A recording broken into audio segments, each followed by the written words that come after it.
You're listening to the Back Home Network, presented by Homefield Apparel.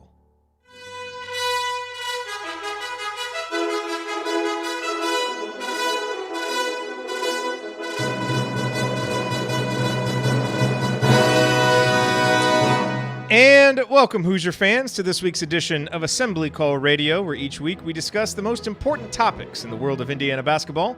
This is our 259th edition of Assembly Call Radio, and it is our 858th episode overall of the Assembly Call, recorded on the evening of August 4th, 2022. I'm your host, Jared Morris. And let's begin this edition of the Assembly Call how we begin every edition of the Assembly Call, and that is with our Hoosier Proud banner moment. And Indiana is the national champion. When it comes down, Indiana will be champion. Smart takes the shot. The Hoosiers have won the national championship.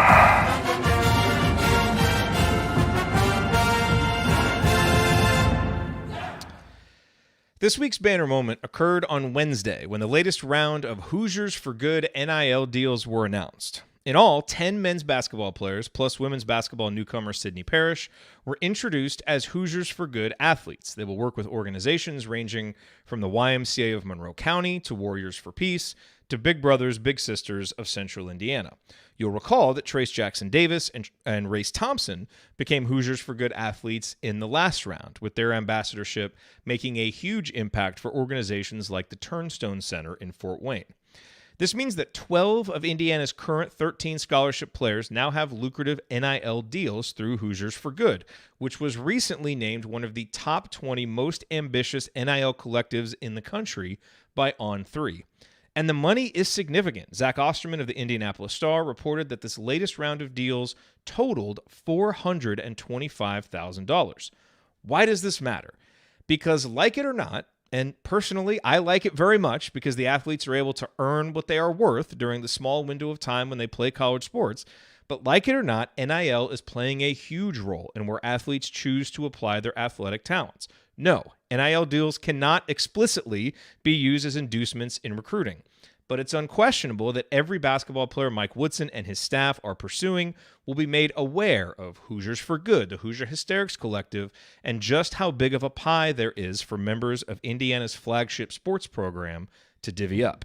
So when stories like this are announced and get press, it matters. And given Mike Woodson's success so far on the recruiting trail and in keeping his own players out of the transfer portal, I would say so far it's working. All right, now let me introduce my co-host this week. Andy is off. Ryan is off. Ryan had to have surgery today. He just posted a picture. Coach, he's looking better than ever, wouldn't you say? That's the best I've seen him look in years. I know. It's been quite a week for him with the Padres trading for Juan Soto. And, as I text him, it's a shame he can't smell the roses now. It was a nasal surgery sinus surgery that he had to have. But we joke, but he's in good spirits. He's doing well. So, send him a tweet. Let him know that you're thinking about him, or heckle him about the Padres or Chargers, whatever you normally do. But we do have here with us, you just heard his voice, the longtime high school basketball coach in the state of Indiana, the founder of the world-renowned Delphi Bracketology Club, and the proud owner, as we learned this week, of an obscene amount of Homefield Apparel shirts. He remembers the days when a movie cost $1. Heaven help you if you ever decide to pop your collar. Play hard, but remember, fake hustle is a crime. He's the coach and it's Tonsoni time. Coach, it is Tonsoni time. What's on your mind? I tell you what, it's just very thankful to be following a university and athletic program that has fans and just from the collective that you mentioned, the ability to do that, from the fans who participate in an impromptu guess the number of T-shirts, with which Jason Barnett correctly made the first correct choice, and his shirt is already on the way. Love sharing that. Just a tremendous amount. I crashed a party Friday night where Clayton Anderson was playing, and his guitarist, Chris McConnell, comes up and says, "I recognize your voice. You're from Assembly Call." And Chris, if you're listening, your cell number phone didn't stay in my phone, so I promised you I'd text you, and so you got to get a hold of me somehow and get me some contact information. But that was fun. And then Forrest Gray, who's in the chat right now, he's going to be a 50-year Iman. He had a nice conversation on social media. I'm just in a very fortunate position to being here with all of us here on the Assembly Call and the Back Home Network to have access to so many good people and good fans. And it just speaks volumes, because I know there's a lot of sad people in this area where I live because of recent decommitments and lack of NIL, and the interest is waning a little bit. Absolutely. So, when August is a little slow basketball wise and everything, it's, you have to appreciate your blessings. And I think being an Indiana fan has its ups and downs with wins and losses, and we're headed to a football season of uncertainty.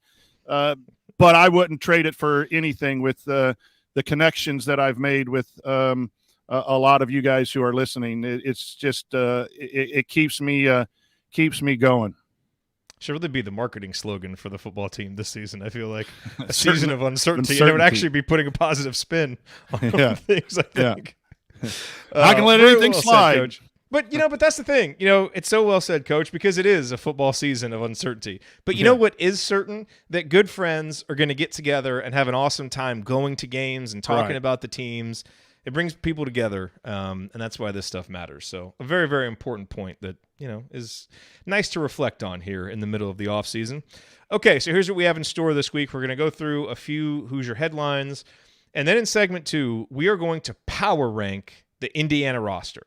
We talked a lot about, this talented roster, this experienced roster, how many options Indiana has, who are the most indispensable players from 1 to 13. We are going to take our stab at it. And, of course, we hope that you here live and listening on the podcast will play along in your own heads and power rank as we go. And then, of course, in segment 3, we will answer a few questions from our community members. All of that coming this week on Assembly Call Radio. But first, let's talk about our presenting sponsor.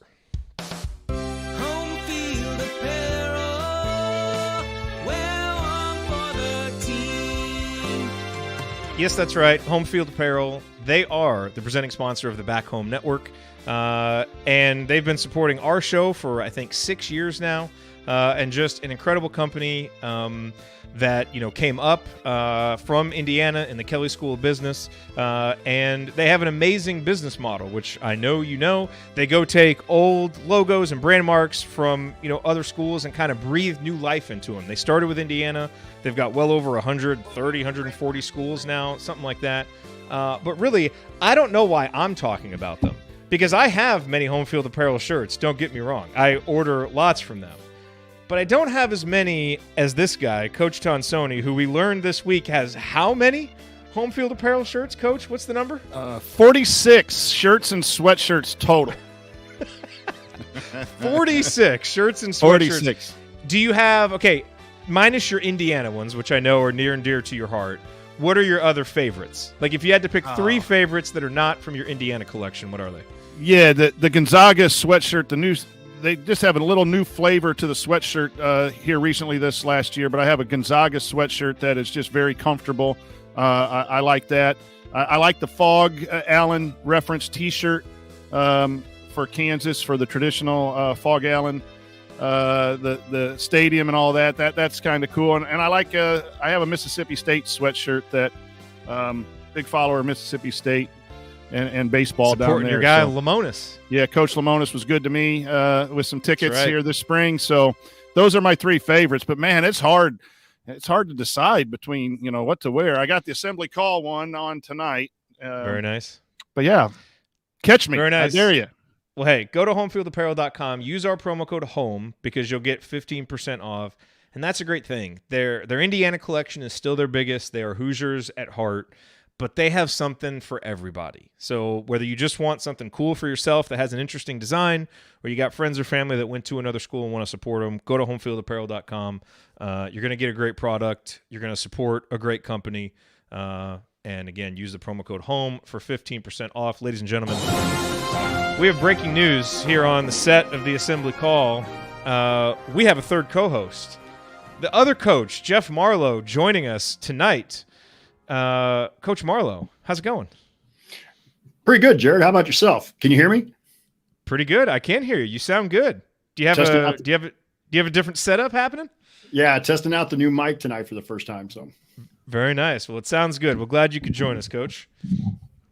Very glad you could join us. Okay, gentlemen, let's get into some Hoosier headlines here.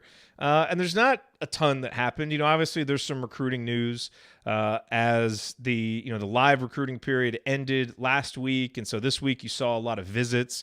I believe Arrington Page and Jamie Kaiser visited. Deshaun Harris-Smith. I don't know if that's the name. I know his initials are DHS. It's Deshaun Harris-Smith.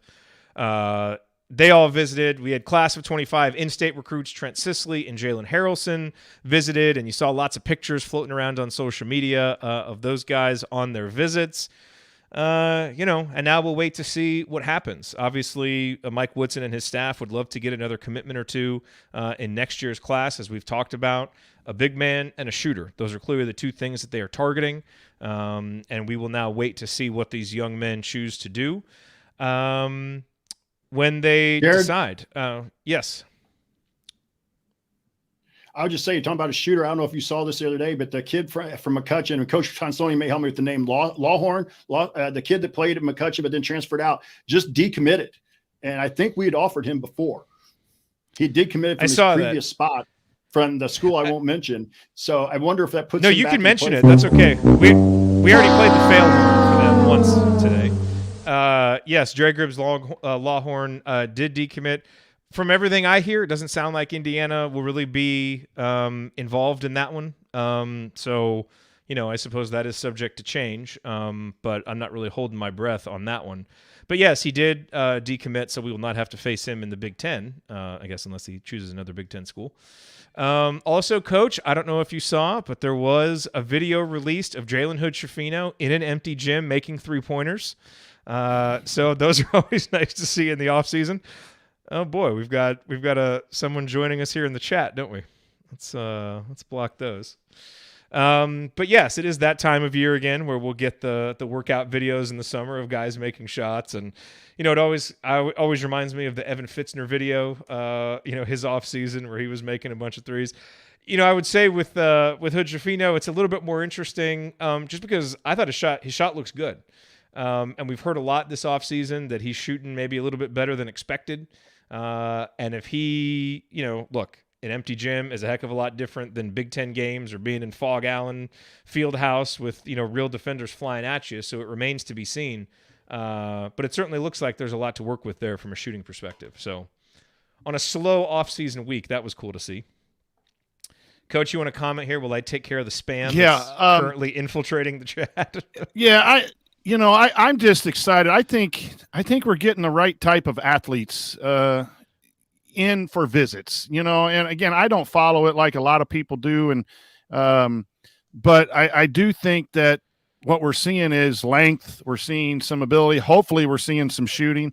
I said in a show a couple of weeks ago, the Sisley kid, I saw him for the first time live, and he just was very intriguing, his body for a young kid, and I can only help. You want to get those real talented in-state guys. That's the one that excites me too. If they're really talented, nationally talented, when they're from your state.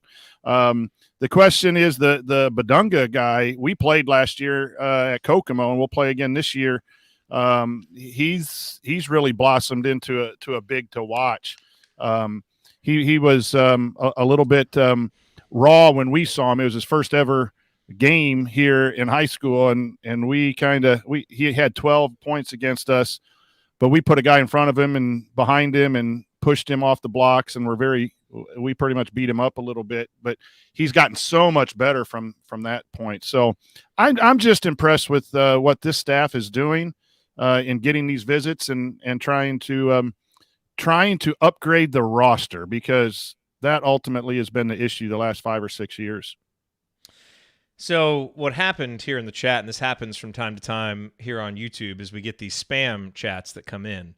And this is from something called like Naked HD or something. But Coach, I think you accidentally blocked Denny Brown instead of just blocking. So Denny, sorry, Denny. Yeah, if you're listening to this and you can't get back into the YouTube chat, I will look into this after the show. I don't see an easy way to unblock you. But just know that we see this, and we will try to fix it. Slipped up a little bit as I was trying to. Sorry, Denny. Yeah, Denny, we apologize. Stay in my lane. Might have been me. Yeah, I'll say it might have been me. I think we were all trying to block that. And let's see. Denny, the only other team. Yeah. The only other real notable news this week actually comes from our friends to the south there in Lexington. And look, I think it's worth giving those guys kudos. Obviously, there's been a lot of flooding in Kentucky, and I thought what John Calipari and the Kentucky team did, holding the fundraiser to support the flood victims, was fantastic. They raised, I know it was at least $1 million. It might have been $2 million. That was a really cool. It was a really cool way to use the power of that brand and those players and what they mean in that state to do something good.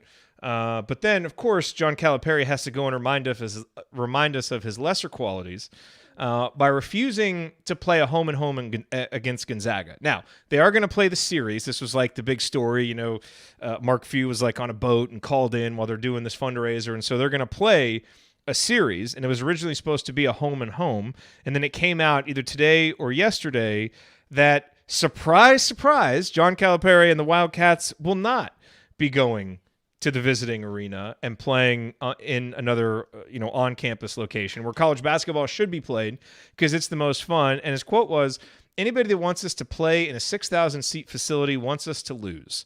And I get that. I tried to look back and find the last time UK played in a true regular season road game with 6,000 or fewer fans. I stopped looking after the 70s, which is just a remarkably disingenuous thing to say because, of course, anybody who schedules anybody wants the other team to lose. But the reason why people want to play in home arenas is that's where college basketball is at its best. And if they're going to come play in Rupp Arena, you should go play in their venue. And also, John, it's clearly not about the size of the arena because there are other arenas that are a whole lot bigger that you won't step your cowardly feet in either. So don't give us this nonsense. It's just more disingenuousness from John Calipari. And anyway, kudos on the fundraiser, but please stop being such a big baby. Any thoughts? Said. Well, he doesn't even have to say it. I mean, he may think that, and he may hold out to move it to the venue, the bigger venue. But come on, no better than to say it because it doesn't do you any good. And I know he doesn't have to please Brian Tonsoni, but my goodness, you just did a fundraiser for people who are suffering from a natural disaster. That's awesome. And then you come out and act like just a whiny whatever. That's good. I don't even say that. Good grief. Yeah. All right.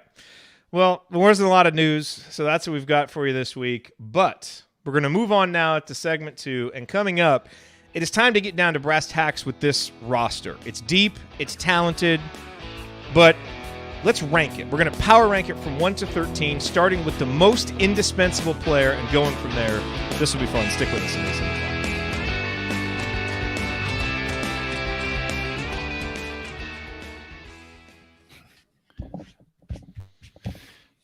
All right. Welcome, everybody. Great to see you all here for another off-season episode. Always appreciate it. Hey, Coach Tonsoni, were you having any trouble hearing Coach Marlowe? There was a little bit of a delay a couple times when you talked, Coach. Yeah, it looks like he starts moving, and then you hear the sound about a half a second later. Yeah, so I don't know if maybe your connection isn't great or what's happening. All right, hey, let me jump out of here real quick, and I'll hunt back in. I'll restart my computer and see what happens. Okay, that'll work. Yeah, so we'll see how this goes. I don't know if we've ever power ranked the roster from 1 to 13. But I think it's actually kind of an. Well, there's some interesting debates. There are some interesting debates, and I don't know that there's wrong answers. Right. It's. As my wife says, it's all just speculation and none of it means anything in the offseason. And she's right. But which is not good for a show that depends on, It's okay. It does matter. Yeah. Come on, Heather. I'm like, hey, look, we're here to have a weekly show and get together with our friends, all right? but we choose to talk about it. It doesn't always have to be earth-shattering. It doesn't always have to be the most meaningful topic. It just matters that we get together, and then we just have some fun ideas to kick around. So, hey, Dominic talks about Cups and Shepard, two different kinds of players. But, boy, I liked Cups watching him in that ESPN game last week. Was patient. Wasn't scoring early, but doing a lot of little things. And then he found some scoring opportunities, ended up with 9 or 10, maybe just in double figures. He's going to have a learning curve to him, but he just looks like a tough-nosed Indiana kid that's going to do a lot of the little things well to help winning. Man, basketball, I got in a conversation about this with somebody this week. Basketball is not just a game where you can necessarily, take the 5 best scorers and just roll them out there and expect it to work. It is a game of roles, and it's a game of matchups. And you've got to have role players, and you've got to have guys who understand the roles, as we're going to talk about. I think that's going to be an interesting question for this IU team. And that's what Gabe Cupp seems to me like, the guy that every year is going to have a role and will understand it and fully embrace it. And you better have guys like that if you want to win consistently, So whatever his limitations may be, that's fine. Yep. But I feel like he'll be a guy that you're going to be able to trust and count on and able to fill a meaningful role every year. He was looking for the next play before the ball ever got to him.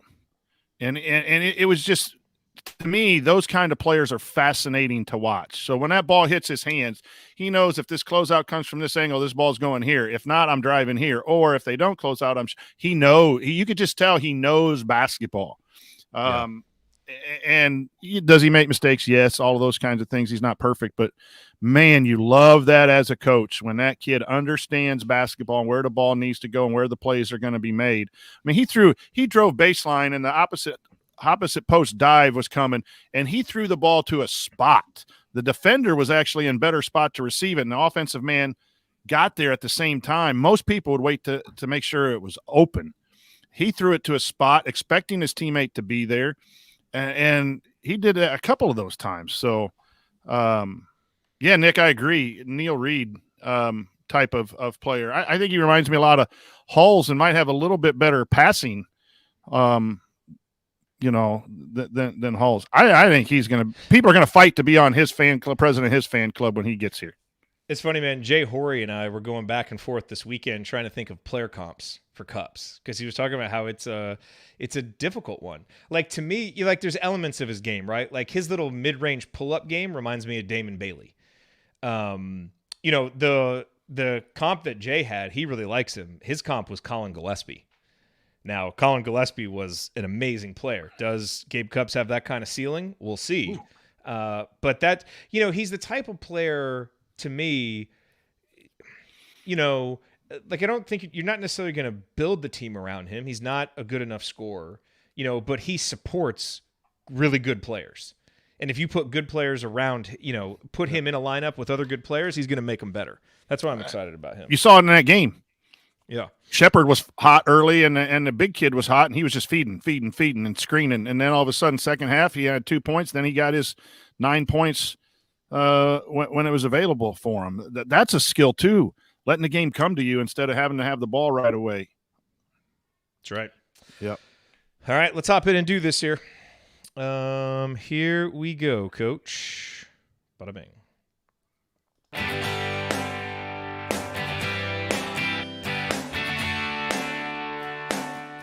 Hi, this is AJ Moye. What's the only thing better than upsetting Duke in the Sweet 16? Celebrating it with friends afterwards. Join Jared, Andy, Ryan, and Coach for the assembly call after every IU basketball game. Go Hoosiers. Boy, talk about role players who know their roles and play them to a T. There's a guy right there, the great AJ Moye. Thank you, AJ. I'm Jared Morris. I'm here with Coach Brian Tonsoni, and we will see if Coach Jeff Marlowe. There's Coach Marlowe, so hopefully he's got internet connectivity issues put behind him, and we are ready to roll here in segment 2. But we are going to power rank the roster and hopefully have some fun debates along the way. And here's the criteria, because obviously you could do this in a lot of different ways. Guys, the criteria that I set for this is a simple question. Who is the most indispensable player for the upcoming season? All right, so we're not looking, a few years down the road. We're looking at just for this season, and it's who is the most indispensable, meaning whose absence would negatively affect the team the most. That's how I think we should look at it. So not necessarily who's the most talented, not necessarily, who needs to take the biggest leap, who has the most potential, but right now looking at it, how we project things. And obviously there's stuff we don't know. There's a lot of unknowns with the freshmen. And so they're kind of hard to slot into an exercise like this, but we're going to give it our best shot. So who is the most indispensable? And I will kick this off with my number one, and then we'll see if you guys agree, see if those of you in the chat mob agree here, and then we'll debate it. No, I will say I did not arrive at my number one choice without some hesitancy. I think you could make reasonable arguments for a few guys on this list. But ultimately, I still settled relatively comfortably on Trayce Jackson-Davis. And I think, look, there were times last season when he was a little bit inconsistent. Maybe that was due to injury. Maybe not. I mean, he's been inconsistent during his career. But we saw at the end of the season what he means. And when he's fully engaged, he makes this an NCAA tournament team. And then you start building on top of that to raise the ceiling. But, Trayce is the most devastating lob threat in the country. If he's not the most devastating, he's one of them. He's one of the best rim protectors in the country and really helps set up so many of the things that Indiana wants to do defensively. He's the clear leader and go-to guy. And, Coach, you and I were talking about this in the break. I think basketball teams tend to succeed when there's role clarity. Who's the star? Who's supporting? Do we all know what we're supposed to do? And for better or worse, for 3 years, Trayce has kind of been the sun around which everyone else orbits. And I think this year he should be more ready than ever to really succeed in that role. And I think his experience and his confidence can be leaned on. And so I just think when you look at who does the most unique things and whose absence would really change things for the worse for Indiana, to me, I think it's Trayce, because I think some of the other guys, as we'll get to, with a guy like Xavier Johnson, well, you've got Jalen Hood-Schifino there now that could maybe step in as a point guard. For Race Thompson, you've got guys like Malik Reneau. But who brings the package of skills and experience and confidence and just gravitas, given his stature on the roster that Trayce Jackson-Davis does? I don't think there's anybody. And so all of his foibles, fully baked in here, I think ultimately he's the clear number one if we're discussing this on who is the most indispensable player for this team this season. I think there's a lot of debates to come, but I think ultimately Trayce stands relatively clearly above everybody else at number one. Curious to get your thoughts. I think so, because there's not someone that's readily available to do what he does. Right. I think the other argument, and I think it's a very good argument, would be Xavier Johnson, because a point guard makes it all go. There is no alley-oop, there is no post feeds without a guard initiating offense, and really I thought when he played well, Indiana played well, and I think there's a comment in the chat that when he wasn't there at Northwestern and we had Trayce and TJD and Race, we didn't beat a Northwestern team that we should have beaten. But that's a one game situation, and a lot of things were there. But I'm with you. I think, he's your 20-point scorer, your 10-point rebounder, your shot blocker, the way to change momentum. We would be at a loss, a more significant loss. I think there are other players that could fill in if Xavier had to sit out, that hopefully could maybe make up some of Xavier's positives. Coach Marlowe? Yeah, I went with TJD as my number one. To me, it wasn't. I know X can be part of that conversation, but TJD has to play at a Big Ten Player of the Year level. He has to be in the conversation for a National Player of the Year level for us to have the season that I'm hoping for us to have. Yeah. All right, let's go on now and get to the place where we may have some more debates. Let's go to number two. I went with Xavier Johnson for number two. And again, part of this is because we don't know exactly what we're going to get from the freshmen. We've got Jalen Hood-Schifino coming up. And I wrote as my first bullet point for Jalen Hood-Schifino Is it possible he ends up as the best player on the team? I think he's got that kind of potential, honestly, two-way potential. And that's not to try to, make the hype crazy, but just from some of the things you hear and as steady as he has been, I think he could be that, but we have to see it. That's the thing. And with Xavier Johnson, the reason why I ended up ranking him number 2 is he is a proven two-way player. Like, we've seen it. Now, we've seen him be really erratic. There's no question about it. But, he and Trace really seemed to figure something out at the end of last season. And I'm buying that for this season, that we will see it more regularly. I think it's perfectly reasonable to think that, a new point guard in a new system with a coach in college basketball for the first time, there were going to be some growing pains, and it took them a while to get going. But then it clicked. And so I think those two guys can really click. And again, as optimistic as we all, I think, can and should be for Jalen Hood-Schifino, we don't know yet how he's going to fare as a freshman. So looking at this right now on August 4th, to me, that makes Xavier more indispensable. Plus, his pressure or his presence removes pressure from Jalen Hood-Schifino. Jalen Hood-Schifino can ease into the season and kind of find his way because Xavier Johnson is there with 4 years of experience under his belt. There's lots of things X has to do. He's got to get more consistent. Obviously, he's got to do all the right things on and off the court, all that stuff. So this isn't to say that he's perfect by any means. All these guys have question marks. But to me, he's the second most indispensable player because of what he means for the development of Jalen Hood-Schifino, and frankly, because he's just a really good player on his own. Even with his ups and downs, he's a really good player. So I went him number 2. Who'd you guys have number 2 on your list? Go ahead, Coach Marlowe. I had X. Yeah, I had X. I just think I like a veteran point guard, and the fact that he's a two-way player, he can play D, he can do things in the offensive end. And I'm not trying to make this as a straight-out comparison, but Stockton and Malone worked great the first year together. I think you got to get some continuity and some reps together. And I think when we saw Mike Woodson finally go to a little more pick-and-roll offense, Xavier really started to come into his own. I think I would like to hope we're going to see way more of that, and X will just get better and the reads will get better, and then hopefully putting some shooters around them this year. But I went with X. It was my second. Those two were easy for me. It was on three through about 9 that got tough for me. What about you, Coach? I think it has to be X, because I would make the argument that X is probably a real close number 1. I think for me it's a lot closer than what it sounds you guys were, because I believe it's a guards game. And you could have great bigs, but if you don't have guards, and I just really the trajectory of X last year just really impressed me. Not so much his summer stuff, but what he did on the court was fantastic, and he was dominant. And I still go back without trying to be, I don't want to get too negative, but we were 12 minutes away from having this discussion's really big about, Trace doesn't have a good end of his season. He was really bad in that first 30 game of Michigan. So both of those guys have some flaws and some times where they disappear, and both of them are needed to play at a high level in order for Indiana to be a top 4 seed. So, but I think X is clear number 2 if he's not a 1, and then the next few positions are the ones that are quite interesting.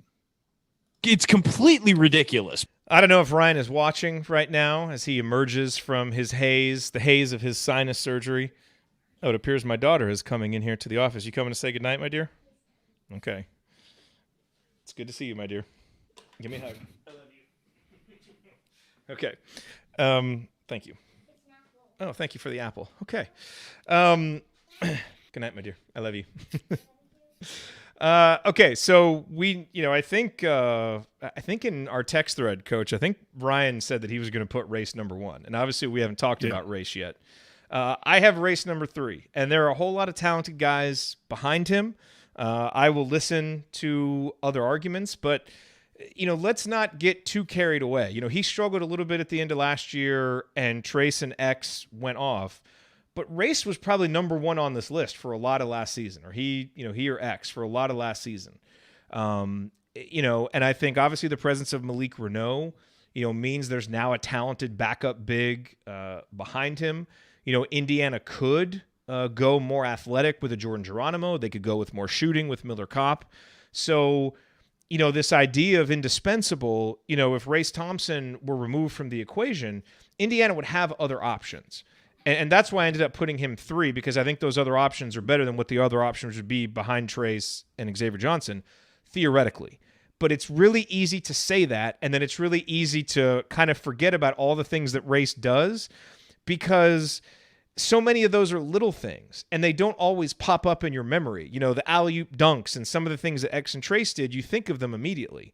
And with Race, I feel like the further removed you get from games, the easier it is to lose appreciation or have your appreciation dwindle a little bit for the kinds of things that he does. But his leadership, his experience, his consistent production, there's still potential there for better three-point shooting. And look, the Big Ten is down this year. I think teams like Indiana that have experienced production are really going to have a leg up. And again, same thing with Malik Reneau. Race Thompson's presence is going to allow Malik Reneau to kind of breathe and get into his freshman season without having a lot of pressure. What a great situation for Jalen Hood-Schifino and Malik Reneau to be in. So there are options behind Race, but man, I still think Race is so important for what this team is going to do. And maybe this is us being, old guys talking about college basketball and being deferential to the seniors, but I think it matters a lot. And I think his production matters. And so I tried to make arguments for other guys. I couldn't ultimately get to anybody being more indispensable than Race this season. Doesn't mean other guys aren't important, and that they're, that some of the guys after Race maybe taking some of his minutes and providing different kind of production, that could still be really meaningful for the ceiling of this team. But these 3 guys set the floor. And I think they set the floor at NCAA tournament team, and then everybody that we're going to talk about after them, now it's kind of like you can raise it up, a notch or 2 with each of those guys. But I went Race number 3. Did you guys go differently? No, I went Race number 3 because of what you said, roles. He's an energy guy, a glue guy, block shots, rebounders, can score. I think he's good. He does have Geronimo and Reneau behind him to fill in. So the criteria, I think, puts him at 3 because I think you have minutes that could be absorbed in a situation where he's in foul trouble or not playing well. But Race is an Indiana basketball guy, just hard-nosed, does everything. And that you don't need stats in order to be important necessarily in that. So your other options become your shooters. And even though it is a guard's game, there is a role. You have your point guard, you have your post, and now you have your glue guy who does a lot of things, who just happens to be a 4. I think that's the easy hierarchy. But you could say there's more impactful people if they don't show up, because if we don't have shooting, none of that happens. So that you could throw in the Hood-Schifinos, the Bates, the Cops here if you wanted to. I can't get away from Race because of what he means to the team.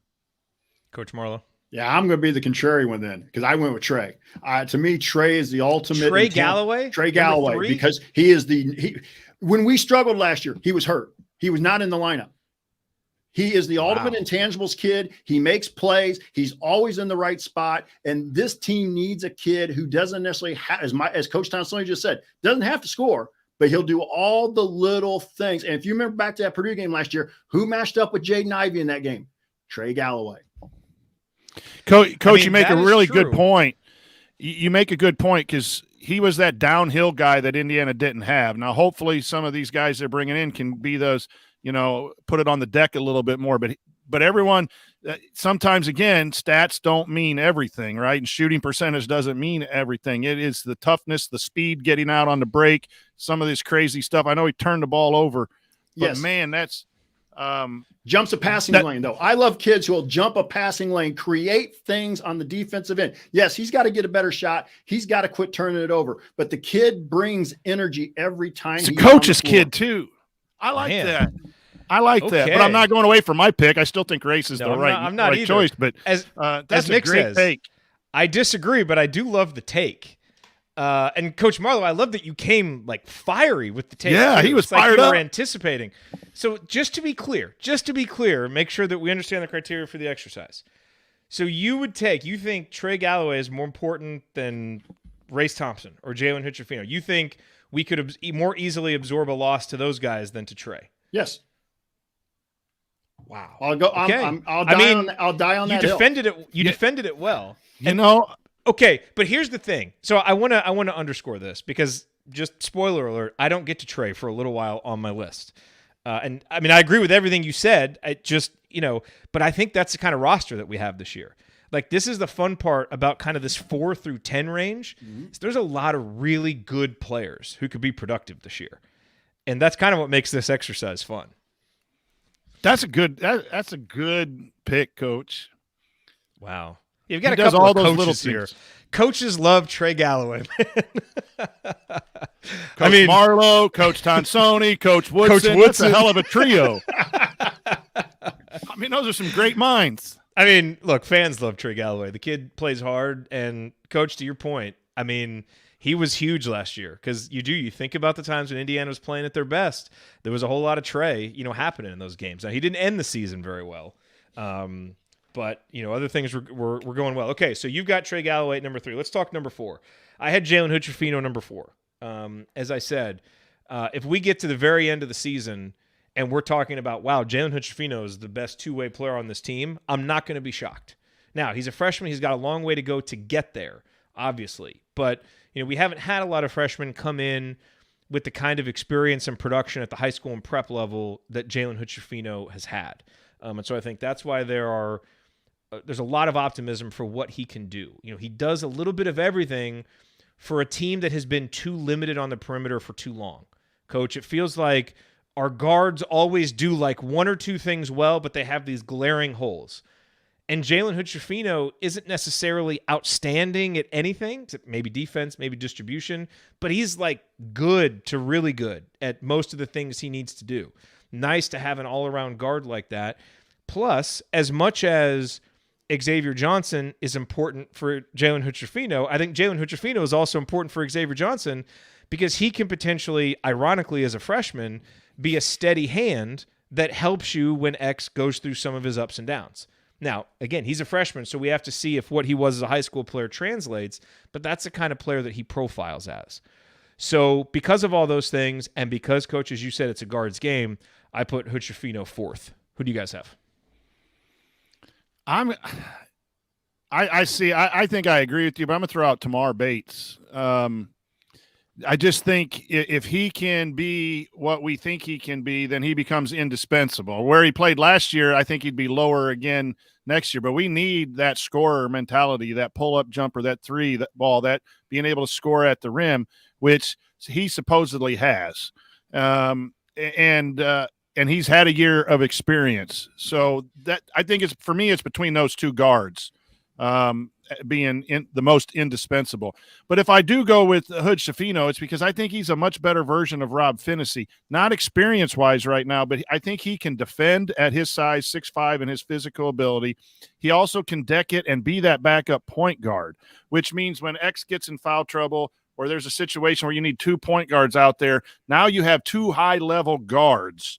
So those were the two that I was debating. I'm going to go Hood-Schifino because of the fact of his point guard ability. I think he can become a lockdown defender, and we saw Rob do that early in his career, so I believe Hood-Schifino can do that as a freshman. And so I think he is going to be the 4th most indispensable player. Okay. Coach Marlowe? I'm going to agree with the both of you. I had the same thing that Coach Tonsoni had. I had this kind of coming down to Jalen Hood-Schifino and Scoop, but I went with Jalen Hood-Schifino. I guess mine is more as much off the floor here. If Jalen Hood-Schifino plays out to be the kid that we think he is, and he gets the amount of time that we think he's going to get, it will show that Mike Woodson can go get those elite recruits, get them playing time, develop them. And I think that opens the door a little bit easier for those kids coming in. But I agree. I think we need that kind of two-way player. And Coach Tonsoni, I thought a great comparison there that I hadn't thought about, a bigger version of possibly a Rob Finney that we kept hoping for Rob to be, not size-wise, but kind of a shooter, defender, drive it to the rim, So those two, Tamar and Jalen Hood-Schifino, were kind of interchangeable here at 4 and 5 for me. Jared, Coach Marlowe, we still haven't gotten to Race Thompson on your list, right? Yes. Okay, I just wanted to make sure. Jared, when you interviewed all on the Scoop podcast, looking at all the freshmen, they all were impressive in their own right, but there was something about Hood Schifino too, that just the way he carried himself. He knew when to come in. He knew when to joke, when to laugh, when to do that. That was a sense of a little bit maturity, more than I would expect from a freshman. And I know a small sample size, and there's a lot more to running a team and winning, but he just seems really focused on being the best that he can be. I'm and maybe that's rose crimson colored glasses, hoping and wishing an overvalue freshman, but I have real high hopes for him. I mean, look, good programs have freshmen step in and produce. I know that we have a little bit of a checkered past with it. You know, Tamar didn't have the kind of season last year a lot of people thought, for, many reasons, it seems like. And we're going to find out this year, if that talent that everybody saw in high school and that I think we all believe in, if it comes through. Christian Lander, we talked about how he could be a guy by February and March that really steps up. That obviously didn't happen. But again, just because we've had some recent freshmen who haven't stepped up, we need to become a program that has the experienced guys at the top. The top 2 or 3 guys are experienced, and now you've got these talented freshmen that come in and are really important parts. And that, to me, if this season goes well, this is what's going to happen, because I have Malik Reneau as my 5th most indispensable player. I don't think this means he's going to play the 5th most minutes. But the reason why I have him here is because I do think he's going to play and produce. Again, every report you hear about him, physically ready, has the skills. He's going to struggle with the defense and some of the things that big men often struggle with. But the guy knows how to score, and he's got a body ready for college basketball that most guys don't have. And what his presence allows you to do that no one else on the roster gives you is it allows Indiana to potentially absorb a front court injury or foul trouble, and it allows Trace and Race to rest more and be fresher at the end of the season, which if this team is going to do the things in February and March that we want, those guys need to be fresh. And so, I just think all the players that we're going to talk about after this, to me, they all are going to play important roles. But I think they actually seem like less of a sure thing right now than Reneau being able to play 12 to 18 minutes, be your solid backup big man, and really allow Race and Trace to breathe a little bit more than they were able to last year. Michael Durr had his moments, but you couldn't really rely on him. And I think Malik Reneau is going to be a guy that's going to come in and give you some consistent production. And again, I think for this program, if you can have 2, 4.5-star freshmen like Hood Schifino and Reneau were, come in and not have to be the stars, but be solid contributors, that's the formula. And so I'm hoping that's what happens. And I just think, again, will Reneau be the 5th most productive guy on the roster? I don't know. But having a 3rd big to take pressure off of Trace and Race, I think makes them better and makes the team better. Because you can mix and match some of the other guys we're going to talk about after this. You don't have anybody else that provides that kind of backup that I think Reneau projects to. So that's why I have him at number 5. I would go ahead, Coach. I want to make sure I back up here a little bit. I had misread my notes a little bit. Now, Jared, this is where I have Race at number 5. I just want to make sure. I have Race at number 5 because I do agree he is the ultimate glue guy as well. I mean, I think him and Trey are both really good glue guys that you want to have. And the more you have those kind of guys on the floor, to me is great. But I just, because of the things I think we're going to see from some of the others that we're going to talk about as we go through here, I think maybe not because he's going to be less, I should say that way. Let me rephrase that. I'm just not sure Race is going to put up the amount of stats he did last year per se, just because he may see less playing time. But I just think that those other 4 kids right now would be kids I think are going to be more impactful than Race. But Race may surprise me, and he may, that's fine. If he does, then we're going to have a great season either way. For me, the 5th one is Tamar, because I think he's going to get the majority of the run, and I do think, not to put pressure on him, but that's one spot we need. We need that scoring, that shooting. I agree with you. Reneau would probably be 6 for me because of the very reasons you said. The post presence, the solid post moves, his old man game, kind of what I've seen on tape. So that would be my 5 and 6. Would be Tamar and Reneau for those reasons. But we don't know what we're going to get from Tamar. If we get the best version of Tamar, we're really going to be good. And so to me, that makes him indispensable. Yeah, boy. And I know you have Kopp, and I know you have CJ Gunn, and you have Leo, and you have some people who can come in and shoot and score if he doesn't. So it's not like all lost. But you also have, you have Geronimo who can slide down and Banks who can slide down if Renault is not there too. So you can make that argument in those ways. I think I'm hoping that Tamar is our fifth most indispensable player, because we're going to be really good if that's the case. Yeah, so this is where the criteria makes a difference. Because if you're saying, who are the most indispensable players for Indiana to be a top 15 team and make the second weekend in the NCAA tournament, I think Tamar has to be one of those guys. I guess the way that I was thinking about it as I went through here is I was almost thinking about it from like a negative perspective, like, okay, who are the most indispensable players just to kind of keep the floor as high as possible? And that's why, so I really struggled with this one.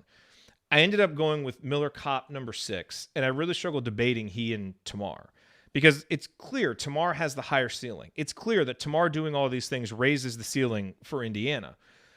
But it's also clear that we haven't seen it yet from him, as much as we believe in the talent. And right now, Miller Kopp is the most proven shooter on a roster that's desperate for it. We have a whole lot of theoretical shooters, and Xavier Johnson, who was decent off ball last year. But Kopp is the more proven shooter. And I also think that this is going to be a team that needs guys to accept and thrive in their roles. And I think more than anybody else, I really trust Miller to accept whatever role he's given, whether he's starting, whether he's a backup, and really thrive in it. And I think with some of the other guys who have big expectations, it's not that anybody on this roster has shown anything but being team first at all. But there's something about Miller that I just trust in terms of him accepting that role. Plus, he provides experience and leadership. And the truth is, he's been a more consistent defender than Tamar has been. So, again, this team will be better. Tamar raises the ceiling. But I guess when I looked at it from indispensable, I suppose I looked at it from more fear-based. Like, for us to just keep the momentum going, be in the conversation for a Big Ten, competing for the Big Ten, make the NCAA tournament. I think Kopp is the safer choice. But no question about it, Tamar is the higher ceiling. So you want to argue him over Kopp, I'll listen to it all day long. But I do also think that it's worth noting that there are a lot of things that Kopp brings that got a little bit lost last year, because I thought he played in some lineups, that really he kind of struggled in. His shooting wasn't as good. I expect better from him this year. And I think this roster sets up to be a little better for him.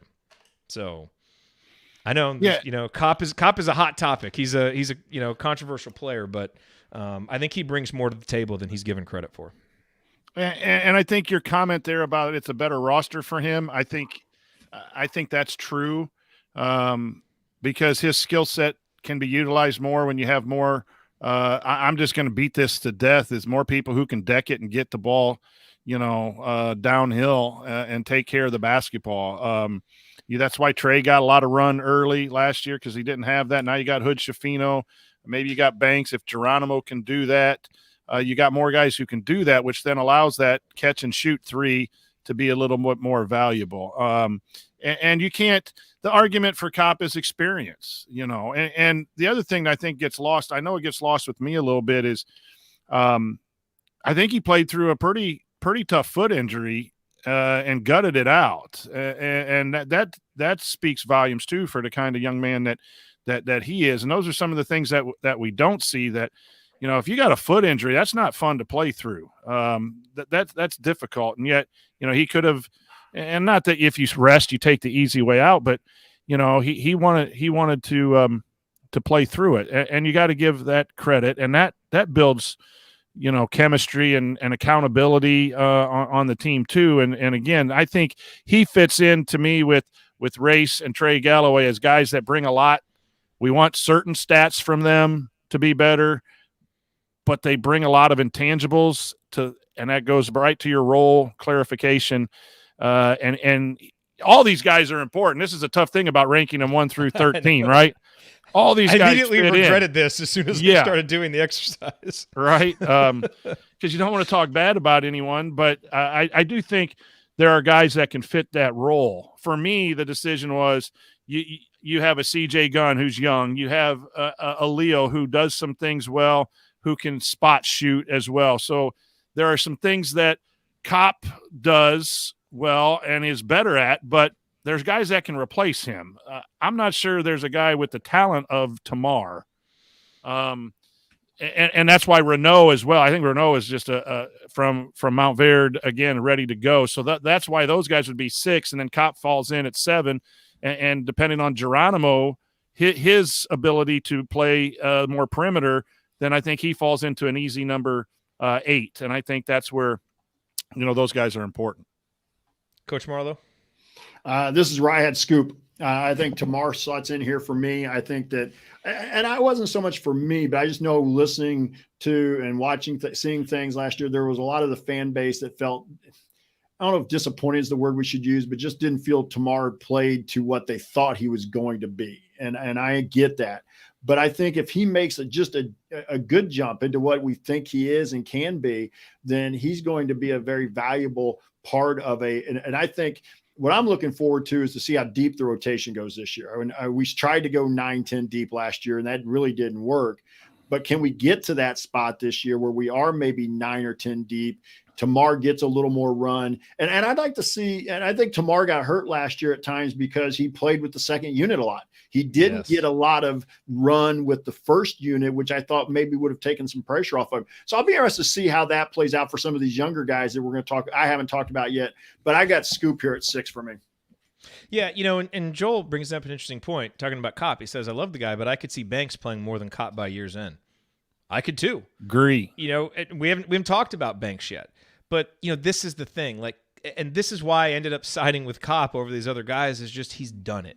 And I just looked at this. When I think about what's indispensable, this program has to keep the momentum going.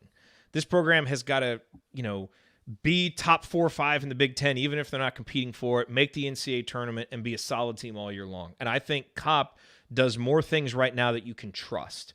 Banks has more talent. Tamar, like we said, can raise the ceiling and do more. Jordan Geronimo, same thing. But Kopp does more of the things that we've actually seen. And he actually improved as a defensive player. So, look, I think, the guys after him on my list are more exciting than Miller Kopp, but he does bring a lot to the table that we should consider. So we go to number 7. I had Tamar Bates. As I said, I think he's got the potential to raise Indiana's ceiling more than Kopp, but Kopp to me keeps Indiana's floor high regardless of how Tamar develops. But the potential for his offensive game, he can be the thing that we don't have, which is a reliable 3-level scorer. If he becomes that, you got a potential top 10 team on your hands. It just that is what it is. Now we got to see it. And the other thing is that most of the players above him on my list are, plus defenders, or at least adequate defenders. And this is going to help Indiana kind of absorb his still developing defense while hoping that the offense comes through. And so I love the talent. I love him. I've already said that I think that, I'm bullish on Indiana's, if they play a 3-guard lineup of Ekstrom, Hutchefino, and Tamar Bates, I think it can be the best in the Big Ten and one of the best in the country. But as I sat down to do this, we do still have to see it from Tamar. I think we will. And obviously having him number 7 means he's firmly in the rotation and could very well play more minutes than Miller Kopp if he does all those things. Now let's see it. Because, man, if we have this top 7 with Tamar kind of living up to what we know, what we think he can be as a player, got a really good team on our hands. We can be good even without him, but he can make us really good. And that's what's so fun about thinking about him this year. Yeah, I just had Kopp at 7. And I think we've all got good reasons for the 5, 6, 7. Yeah. Who we put at 5, 6, 7.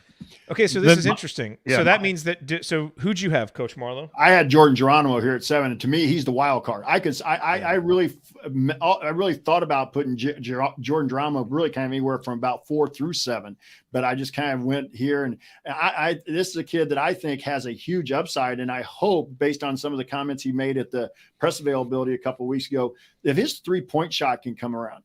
with his athleticism, this is a kid that could really do some things on the wing and then also still get to the rim. I'm also, as Coach Tonsani knows, Jordan or Jared, you've been with us as before, or I've been with you guys before, I should put it that way, where you guys know I'm a fan of playing small. I know they said they've been having him play a little more three, but I would love to see maybe a small, short run at times of Jordan at the 4 with Trace or Race as the 5 and play a little smaller and see if we could play with more pace. I still want to see more pace, more tempo from this offense, but we'll see whether that happens and whether I get what I want. Yeah, I had Geronimo here. I'll believe it when I see it. When it comes to Jordan Geronimo at the 3, can he get the ball handling skills, all those things? But man, I love Jordan Geronimo. I think, he's about the right things, to use an old Archie Miller quote. And I think at a minimum, like the absolute minimum with Jordan Geronimo is he's going to provide a boost of athleticism and energy that can change games. And there will undoubtedly be 3, 4, 5 Jordan Geronimo games where he's the difference in winning and losing, because he's done that every year he's been here. And so, that to me, you can already trust that that's going to be there. Now, can the shot come around? Can he be that consistent guy? Could we go, 8 deep and have that kind of athleticism really being productive? That's huge. And then, and the other question is just, I think it just comes down to human nature. Is he going to be okay with his role? Whatever that role is. And if it doesn't end up being the 3, is he going to be okay, with being that energy guy? Because when you get to a roster like this with this many talented guys, not everybody can play as much as they want to. And I believe in the guys that we have and the coach that we have, and I think that they'll be able to navigate those waters. But Jordan's the one I have a question about, just because he may get better and may warrant more playing time. And then you look at the guys above him on that list, and it's really easy to say, but where's the playing time going to come from? And even you look at some of the guys below him on the list. I mean, if Caleb Banks is as good as people have said, so if any of these guys get caught in that crunch, how do they handle it? I still think it's a big question that we'll have to see answered as we go through this season. So I don't necessarily want to just pin it on one guy. But Jordan is just oozing with such talent and athleticism. And so I hope it all comes together for him this season. But now we just have to see it, because he could easily jump up on this list if some of those things come around. Coach, who'd you have? I think we're at number 8. Yep. Yeah. That's for me where Galloway would have slid in, probably moved up after Coach Marlowe. So awesomely fought for him to be a little bit higher. I think you're running into guys that, Galloway and Geronimo 8, 9 for me. So I think they fit right in that order. And then the young guys, some of the younger guys start pushing, I think, to be in the 8, 9 spot. And I got Kopp here at 8. Okay. So and we've talked a lot about Miller Kopp. Mm-hmm. So I had 9, 10. I had Banks, Galloway. So obviously I had Galloway 10. Coach Marlowe, you had him at 3. And here's the thing. So let me defend this, or not defend it, but let me just explain it. Because rationalize. I love Trey Galloway, but as I looked at this, his greatest trait, which is wing defense, we really didn't have anybody to do it last year. We have Jalen Hood-Schifino now, who, so is some of that, does some of what Galloway gives you in that sense, does it get offset? How much does missing the summer impact him? We've upgraded the athleticism of the roster around him, and that was always one of his difference-making traits. So I struggled to see. Now, look, he's going to find a way to fit. This is the thing Trey Galloway does. You ask all these questions about him, pick apart his game, and then he's playing 20 minutes and impacting winning. So I fully anticipate being wrong on this. It was just hard for me with some of the other guys to find his role and fit in if he doesn't have the jump shot yet. And missing the summer, how does that impact the jump shot? Look, someone has to be number 10. And so whoever we have at number 10, you're going to be like, oh my God, that's a good player. So, and the reason why I had Caleb Banks higher than him is, I guess it kind of comes down to potential here. Caleb can really raise Indiana's ceiling if he gives Indiana kind of a stretch 4 look and comes around by the end of the year. That could be a big boost. Now, it's all projection, with him and with a lot of the freshmen. So again, you want to flip Galloway and Banks, totally fine with that. It was just a little bit easier for me to see how Banks could uniquely fit in and do something different than Trey right now, simply because it seems like we have some other perimeter defenders now that we didn't necessarily have in the past. Or wing defenders, I should say. Because Finney wasn't necessarily going to match up on a taller guy. Hood-Schifino can do that. So that's my argument there. And it's, I would have liked to have all of these guys in the top 5. That's the really hard part about this exercise, though. So I don't know. What do you think about that? You had him. I just had Banks at 10 because of his, fitting in, and he's going to have to learn to play defense. Where I think the other 2 freshmen are a little more physically and mentally ready playing where they played, and that's just a guess. But I just think from what I'm hearing, and once he picks up the college game, I think he's going to be hard to keep from having good minutes. So I think when we do this exercise, we look back towards the back end of the Big Ten season, he's going to be moving up quick. And again, that's more maybe of a hope than anything else. But I had him at 10, and really your 7, 8, 9, 10, Kopp, Galloway, Geronimo, Banks, that's just competition right there. And that's going to make the team better. It's going to make those individuals better because they're going to have to go out and earn their spots. So no matter how we rank them, I think it's a benefit that we have that depth.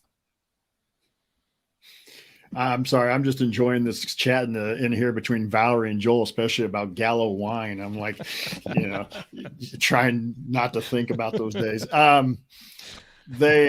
I had Banks and Gunn here at 9 and 10. I really like what I'm hearing about Banks. I've not seen him. I saw Gunn one time in high school, and I really thought kid had a lot of upside. And then he to me, he really showed at the end of the year, going into the Indiana All-Star games, that he has that kind of the ability to shoot shots and make shots.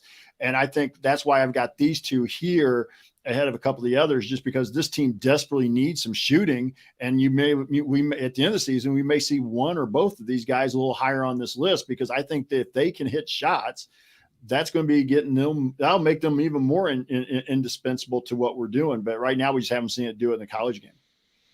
It's so easy to say this guy could rise up the list, but man, there's good players up that list, and that's, Coach, you hit on the big word, competition. I mean, that's why this season is fun. This roster has lots of question marks, and the core of this roster, hasn't done anything more yet than make, the round of 64 in the NCAA tournament. So I don't think anybody's getting ahead of themselves by being excited, but you can look up and down, see the different combinations, see different ways Indiana can win games now, which you didn't have in the past. And that's why there's excitement. And I think you can be excited, but still kind of keep your feet on the ground and remember all the question marks that there are, which leads me to kind of my rankings on the back 3. The biggest question mark comes with shooting. So I went Gunn, Leal, Duncombe, to finish it out. Gunn and Leal, I think you could put in either order. I just kind of thought, the potential of Gunn shooting, I suppose, is a little bit more intriguing than kind of the results we've seen from Leal so far. But no one's going to be shocked if Leal finds a role, as a guy who can step in and make some big shots. And with Duncombe, I think his time is going to come, but we just have so many other options down low this season that it doesn't seem like he should really be called on quite yet, barring, some kind of injury. And then his importance could be bigger. But I just think we have enough other guys who can do what he does. And, at some point we're going to need shooters. And if Leal or Gunn prove to be a consistent knockdown shooter, they're going to go up this list because we're going to end up needing that. So that's where I went. Do you guys have anything different there in the back end? I put Leal at 11. I like CJ Gunn, and I think he brings some, mentality defensively as well as his shot. I'm hoping he moves up into the rotation. I really am. But you can't ask for a better teammate and all Indiana mentality, bench energy, ability to come in and be ready when his number is called. And I know Jay Horry agrees me on that, and I know he has a high percentage of threes, but I think he's an outstanding passer. I think he understands offense and defense position-wise. If he gets beat, it's just because he's not necessarily quick enough, but Anthony Leo is all in. And again, you need that. Sometimes you don't have enough basketballs for a talented, deep roster. And I've talked a lot of times about some of these bigger schools only giving, 9, 10 scholarships, 11 scholarships to guys who are going to play and fill them out with other types of people. I think that is important to keep team chemistry there and understanding and helping people with their roles. And I think that's a valuable thing. CJ Gunn, love him. Think he's going to be a really good Indiana Hoosier. So we'll see. I think that's a great argument. Yeah, and I agree with everything you say.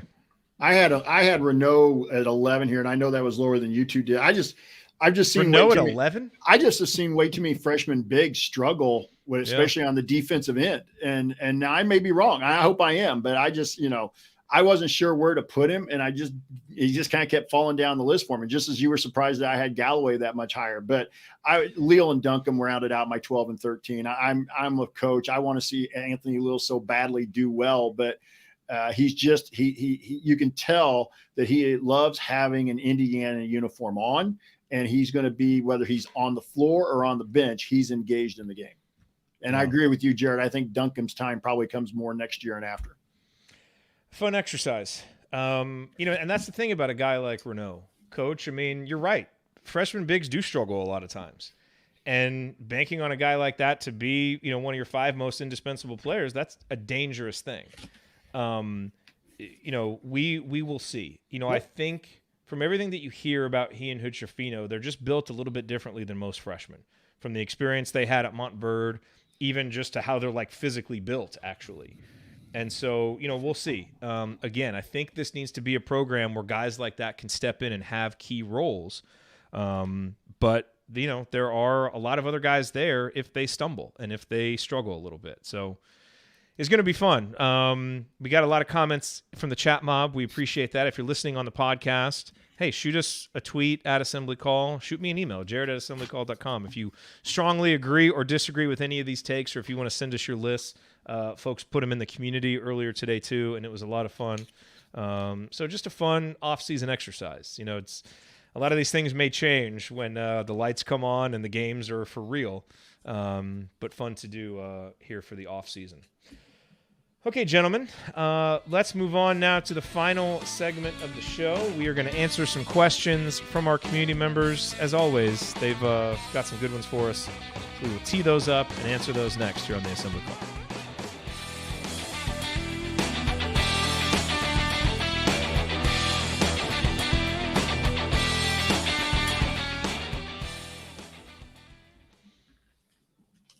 All right. Well, everybody just decided to talk about drinking in the chat room, so I know. Can't tell if that's a good thing or a bad thing for the segment. Thursday night party. I would have thought power ranking, rosters of 4 or 5 years ago would have caused people to drink. Power ranking this roster, it's difficult, but man, it's fun because you start seeing all the possibilities. So let's not play this back at the end of the season. I know. I know. Hey, I wanted to be a little contrary, so That's good. Hey, I mean, but you defended it well, because that's the truth about Trey Galloway. Yep. Is he was a huge part of Indiana's best lineups last year, and I bet that has happened to him all throughout his basketball career. It's like you look at all the other shiny new objects, or like other guys that do all these things. And Trey's a little bit like Race. I think the further removed you get from the games, the easier it is to maybe forget about some of the little things that he does. He's a really good basketball player. Man, if he can just shoot, he's a really good player. So, anyway, you guys ready to answer some questions? Sure. All right, let's do this. Did not get a mediocre question from Jay. Thanks a lot, Jay. All right, here we go.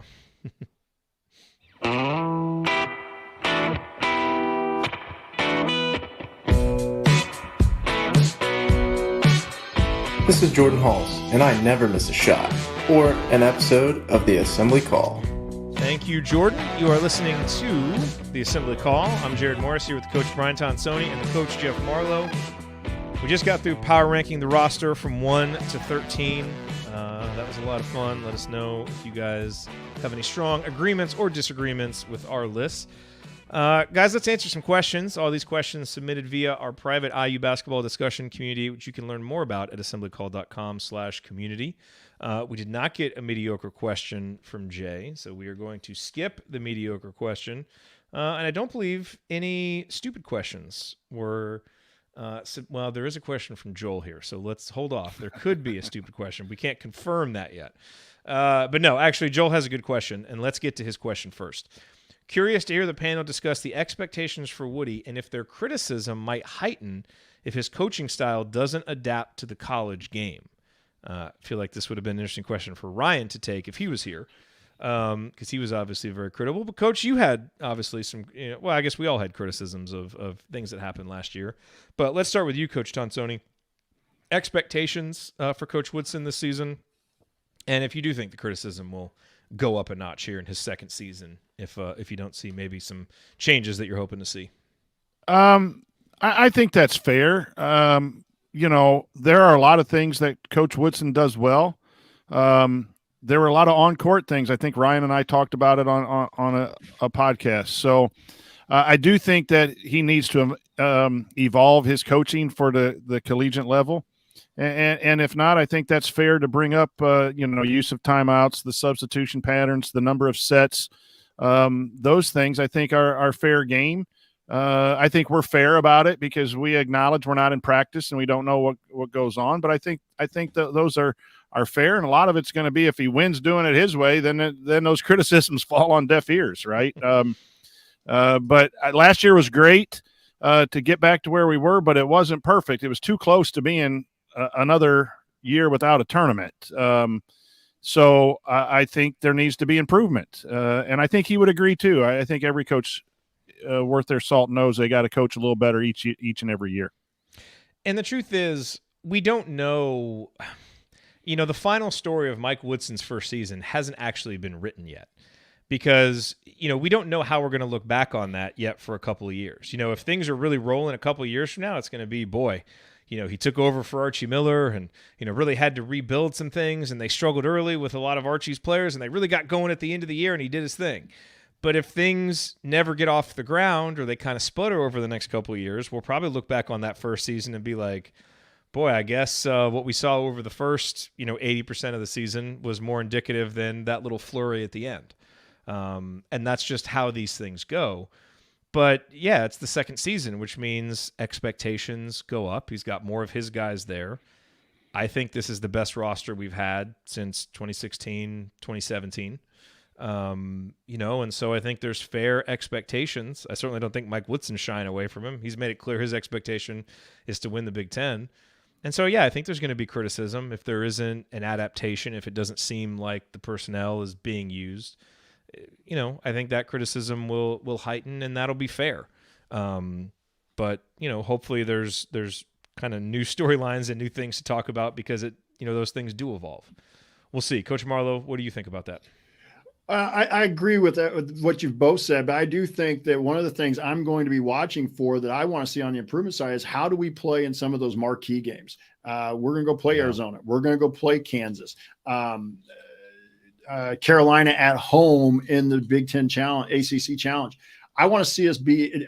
There were times I felt like that you could tell Mike Woodson was a first-year college coach last year, where he kind of got caught not really being aware of what other teams, other programs, marquee type programs did well. I think he just assumed it was kind of like the NBA. He would scout them real quickly and be able to make some adjustments, and the kids weren't as good at that.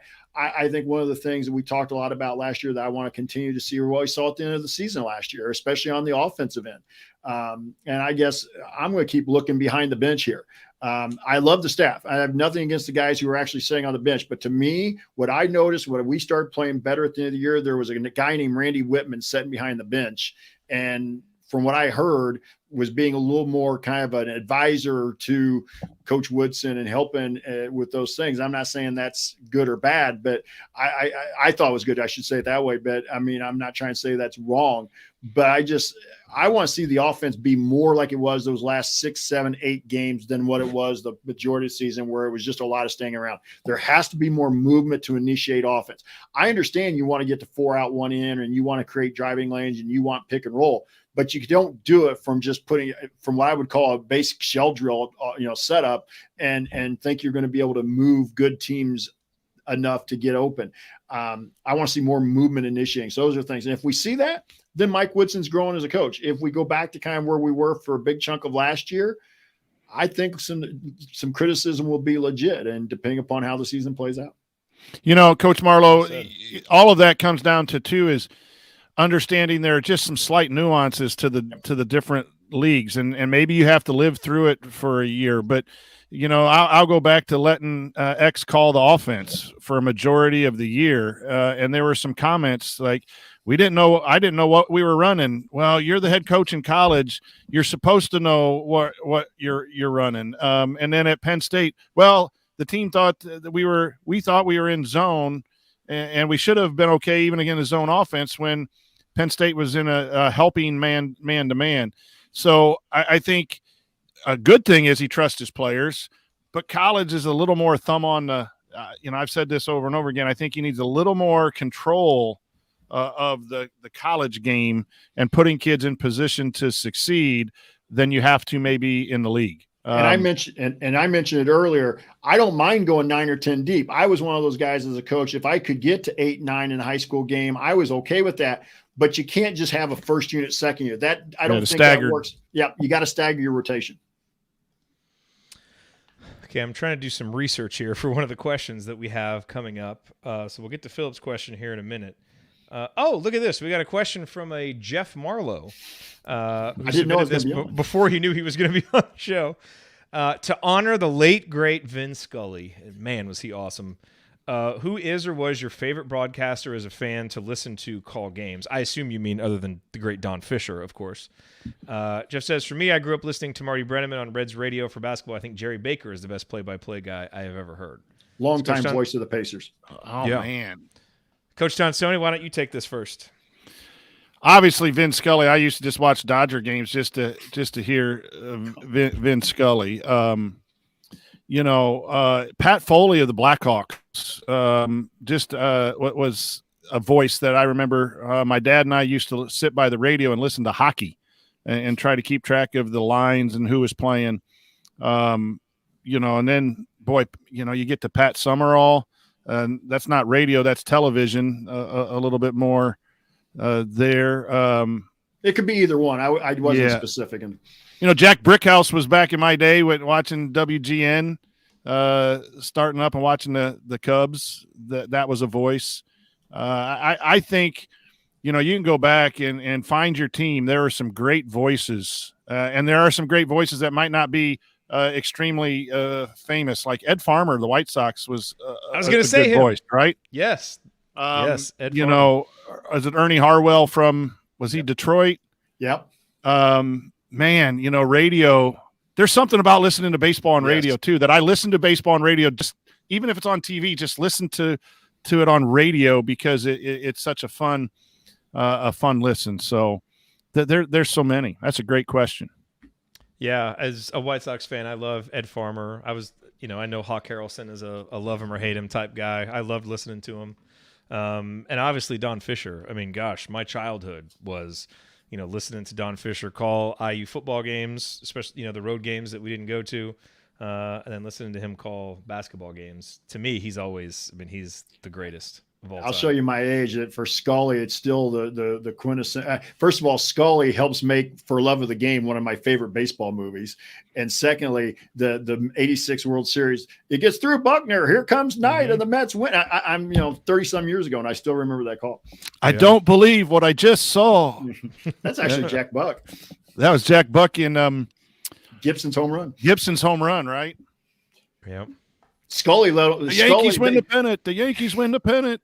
There's some great calls. I did not realize this till I went back. I saw it in the obit yesterday about Scully, and they talked about, and I think this goes, even as I do some local announcing here, and I probably over talk it there too. But when Gibson hit the home run, Scully was doing it on NBC. He didn't talk for a minute after the home run.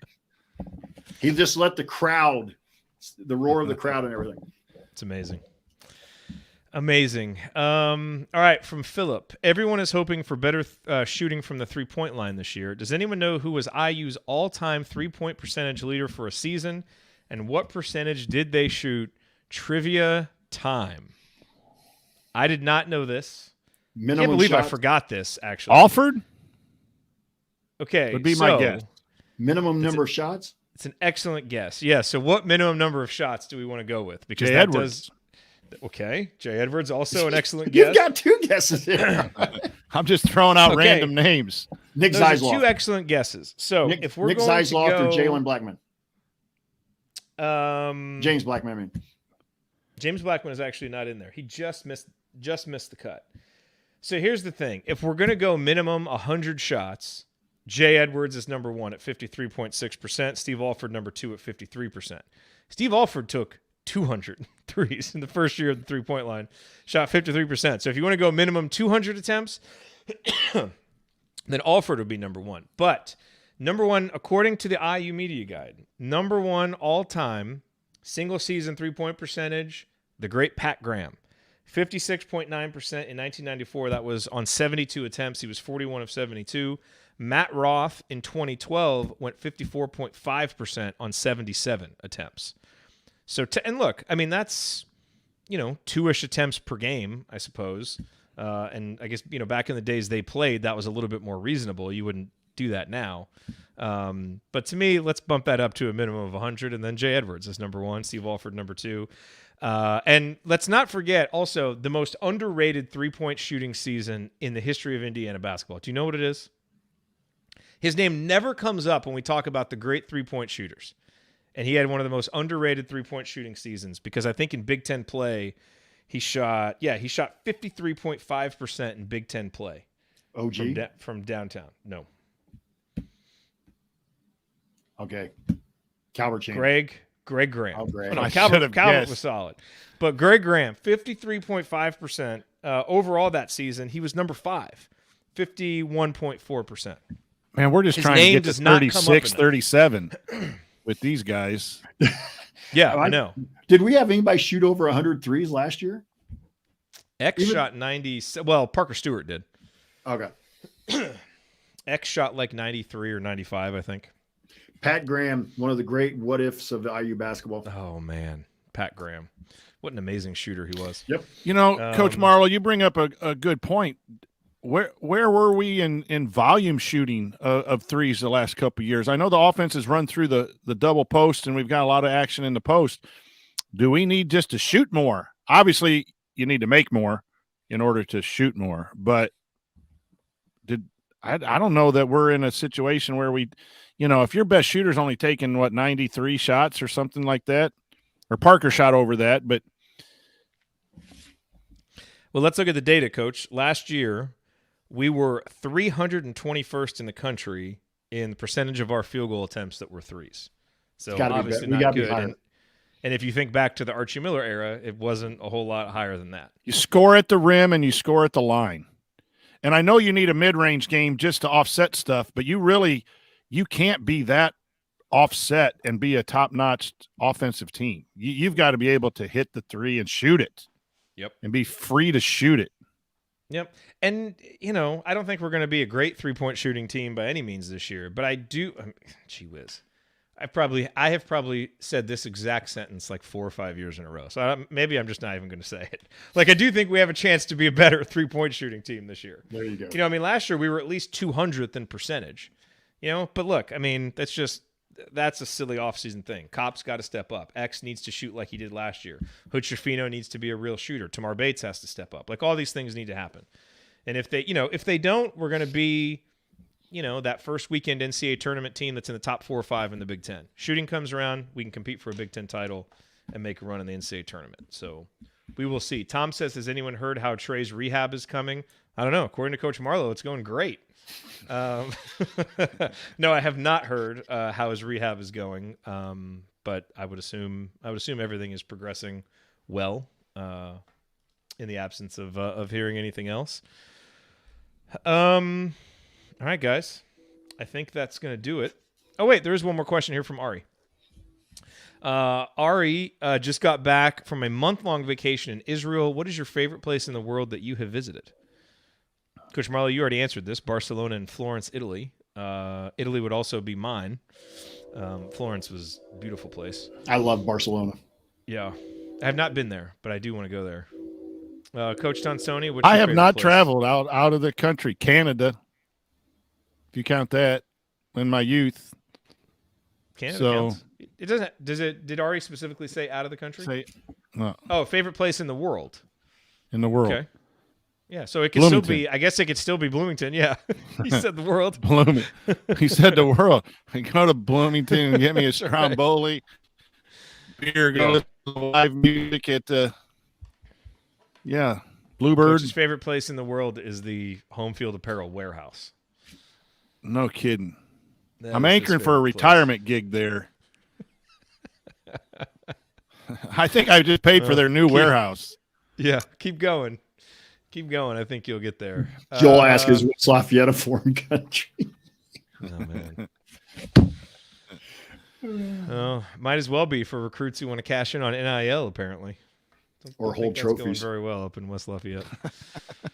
All righty. Well, that is going to do it for us on this week's edition of the Assembly Call. If you want to see us do the show live, join us at assemblycall.com on Thursday nights for the live broadcast of our Assembly Call radio recording. Thank you, as always, to Bob Thompson for producing our music. And thank you to John Ringer of rigsdesign.com for designing our logos, which we love. And thank you for listening. We will talk to you next Thursday, as we always do. Until then. Take it from me, Robert Johnson. Keep your elbows in and your eyes on the rim. And go Hoosiers.